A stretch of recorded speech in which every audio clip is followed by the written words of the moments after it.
sits down to watch the Summer Olympic Games and marvel at dizzying displays by athletes who've mastered their craft, competing for global glory.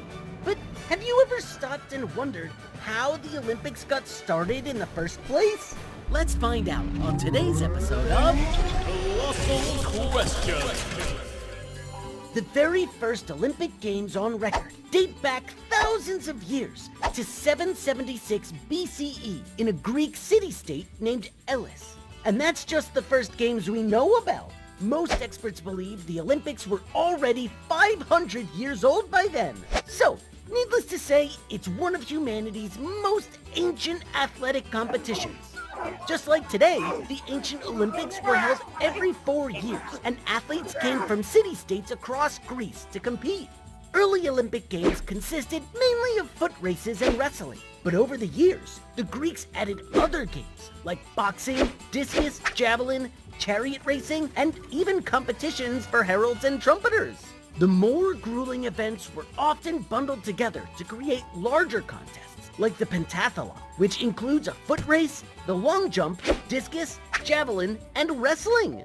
With the rise of the Roman Empire, the popularity and importance of the Olympics diminished in favor of gladiatorial tournaments and other Roman competitions.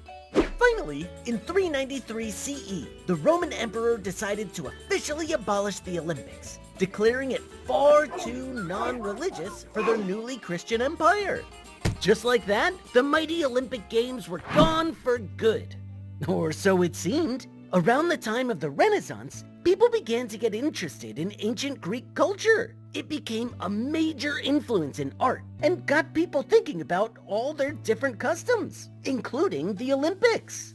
In 1892, the ball truly got rolling when a French historian and teacher named Pierre de Coubertin made a serious proposal to revive the Olympic Games as a modern international competition every 4 years, bringing glory to the winners and their home countries. 2 years later, Pierre's idea was approved, and the modern Olympics finally got the go-ahead to start planning. The International Olympic Committee was formed, and the first games were scheduled for 1896, in where else but Athens, the capital of Greece. By the 1924 Olympics in Paris, more than 3,000 people competed, including more than 100 women from 44 different countries. That's also the year that the Winter Olympics were first introduced. Nowadays, the Olympic Games are considered the greatest international sports competition.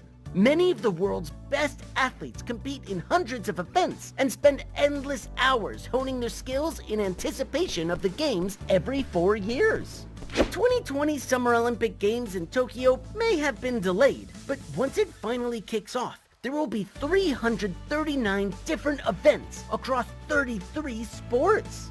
There will be 5 new Olympic sports too. Surfing, sport climbing, skateboarding, and karate will debut, and both baseball and softball will be back in the Olympics for the first time since 2008. They're also adding some new events within sports that already compete, like 3-on-3 basketball and freestyle BMX.